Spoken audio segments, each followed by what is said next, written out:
Erythematidae wada, Lasperda, Ica.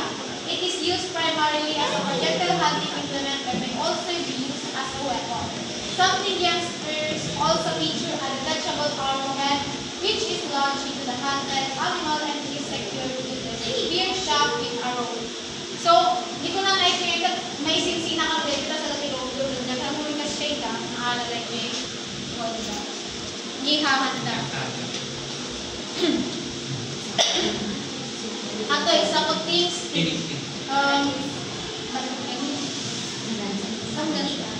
so it is strike or bamboo, about 1 and 1 feet long and tapered at the end, like a candle.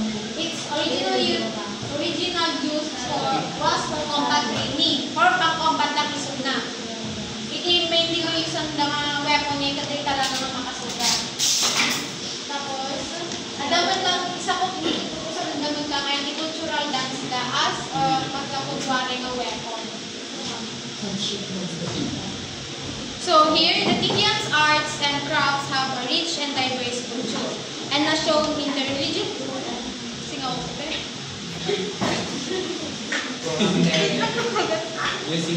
Take break. Take break. Take break. It is evident that in every ritual that they engaged, the instrument and armaments that they were using during the ritual celebration were crafted in accordance with their beliefs that encompasses the relationship with the spirit. So, the arts and craft may kataan lang o sanda lang for impress, showcase kasi dahil yung deep-rooted ayang tigers na connected amin na dyan. Like the gamsa, dahil sanda nga yung bad spirits. And that ends my discussion with you artists. Now we go to the land, biodiversity, and natural resources. Mga lessons, let's see. Lapat.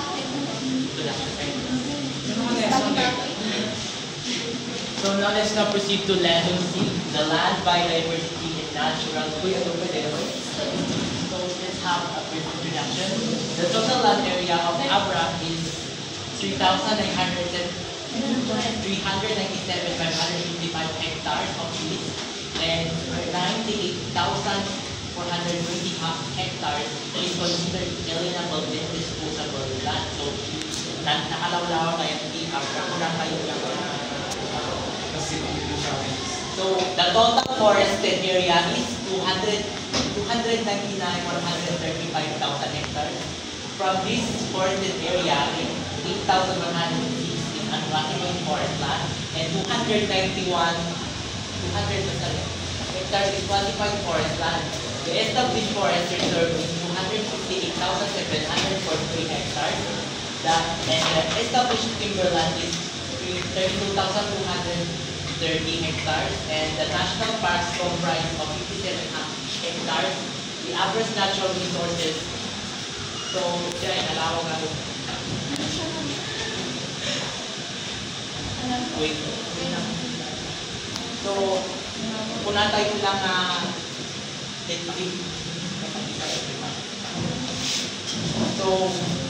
So in Abra, they don't just have hindi lang sila rich in culture, but they are also rich in forest and natural resources as well. And that's why they have various of natural resources such as forest. So of course forest, alam naman natin, medyo naman natin na sila ay mayroong malawak na lupain. At of course, meron silang gold, clay, guano, rock, phosphate, magnetite, alluvial gold, and silica sand. The forest mineral, so ito yung mga Abra's natural resources. So now, let's proceed to freshwater resource management. So, ano nga ba itong lapat?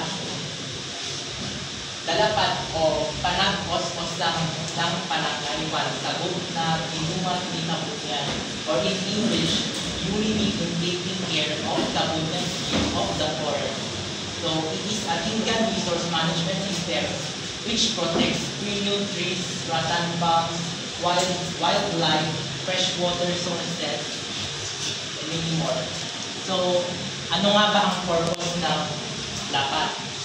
Number 1 is LAPAT protects watershed and freshwater resources. And number 2, LAPAT conserves wildlife, both animals and plants, through the implementation of laws by the LAPAT officers. It bans the harvest of resources for several years to ensure continuous availability for users. LAPAT, number 3, LAPAT preserves Indian culture, practices, beliefs, ritual, and connected community. So, yan ang mga purposes ng LAPAT to ensure that the natural habitat ng mga both living things, mga animals and plants ay safe at makonserve din ang mga beliefs at practices ng mga Abra people. So next, alamin naman natin kung ano nga ba ang farming system ng mga taga-Abra.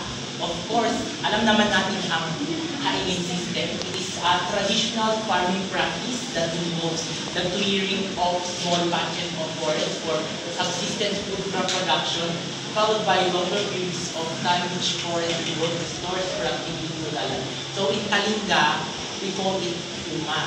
So, yan uma.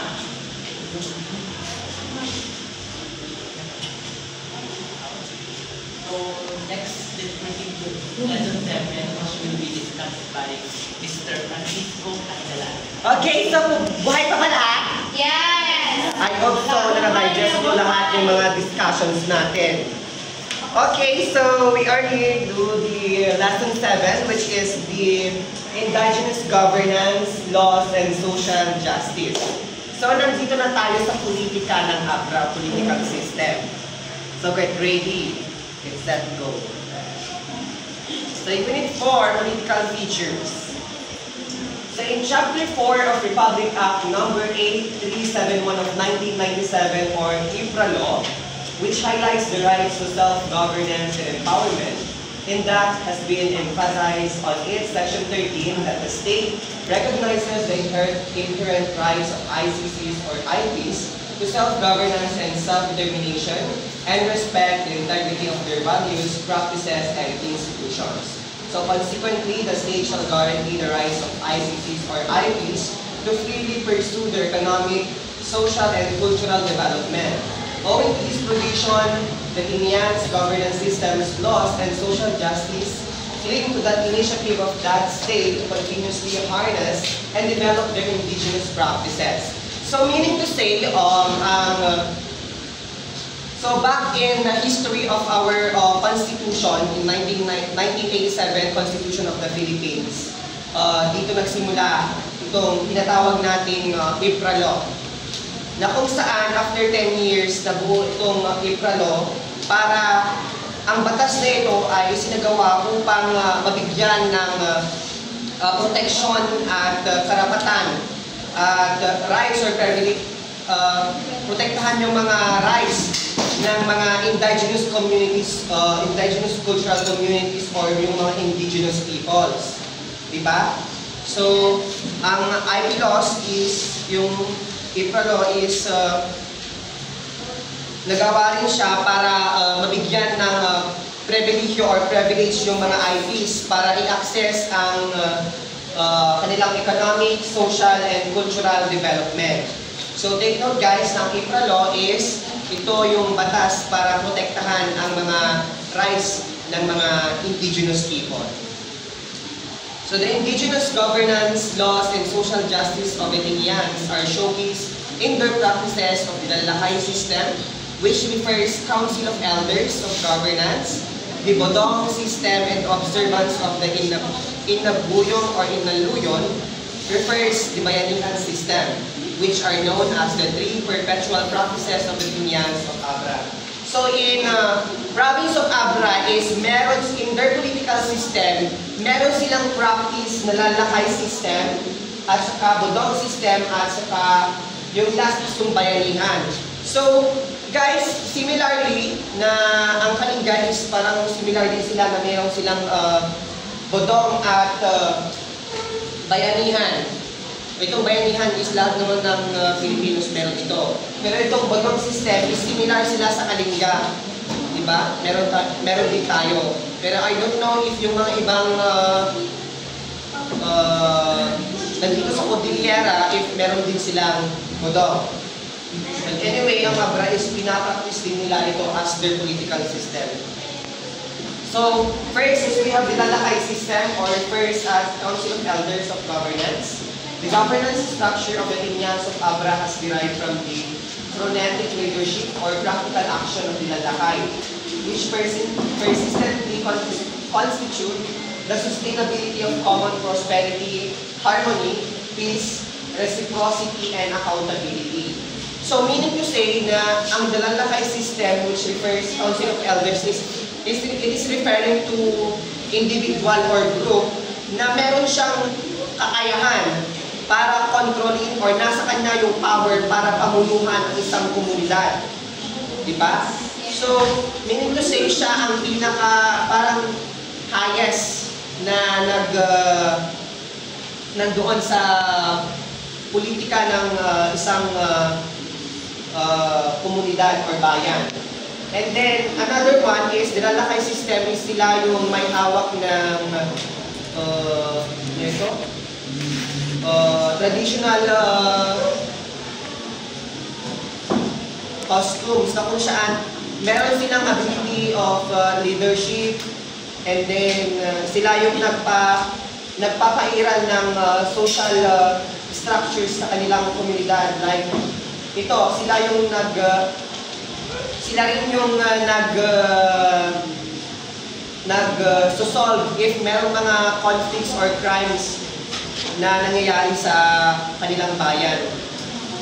So, sila rin yung nag-enforce ng mga batas sa kanilang community.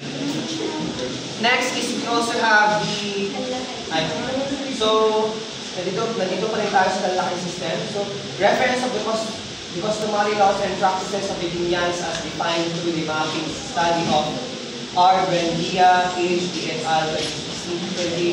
2006, it is connoted that the mainspring of authority, power, and legitimacy among Inyans are the Lalakay and Apo ancestors. The ugali or customary practices were also entrusted by the ancestors to the Lalakay for their enforcement. So, ayun niya na yung may hawak ng authority or power is itong mga sinasabi nilang Lalakay system or yung mga elders. And then, ayun, may papasa din nila sa kanilang apo-apo or ancestors, which is yung ugali na customary practice nila nga usaran damang enforce din at para kadigiti tattao na. Next, we have the Bodong system. The Bodong or Peace Pact is a bilateral relationship between two tribal groups sharing a common interest in mutual protection, cooperation, and crime prevention. According to Prof. Bienvenido M. Manuel, Bodong has sprouted from the desire of two tribes either to end their conflict or to establish peace between them if they were at war to ensure peace, strengthen their friendship, and prevent future wars and conflict. So, we are aware naman itong system na ito, which is Bodong system, na ginagamit ito para ginagamit nito para sa mga, if meron mga conflict, di ba? Ito yung tinatawag nilang peace pact na para i-solve yung mga conflict between tribe to another tribe. Next is we have, in the administration of Bodong, there are three primary factors among each forging tribe. The Bodong initiators, or first the Lalakay or Panglakayen, are the elders in the tribes composing the Council of Elders, who are entrusted with the responsibilities as directors and electors of the Bodong voters. They are stewards, promulgators, and implementers of the Pacta or bylaws. So yeah, dahil tinekot kas lang nga common isuda iti mag-initiate iti bodong nga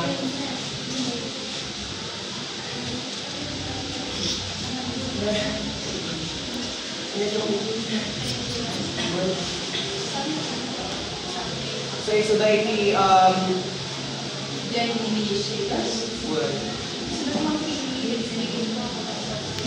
isuda matanggal iti magpili na kayo bodong holders nga mang when lost the matang mo paday patatawag ko.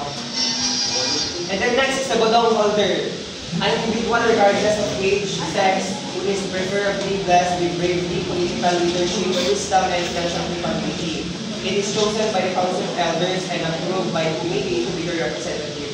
So the bodong holder is isula iti representative iti bodong system na agkakadomot ang nagating talo.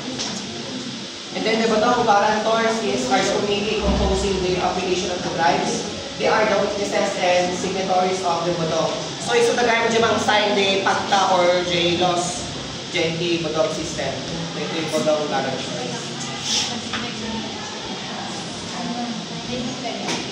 Okay.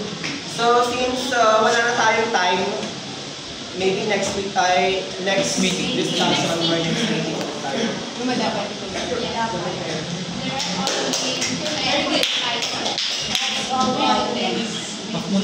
That's all for today's video. Thank you for listening. Mitch, tayo tuloy.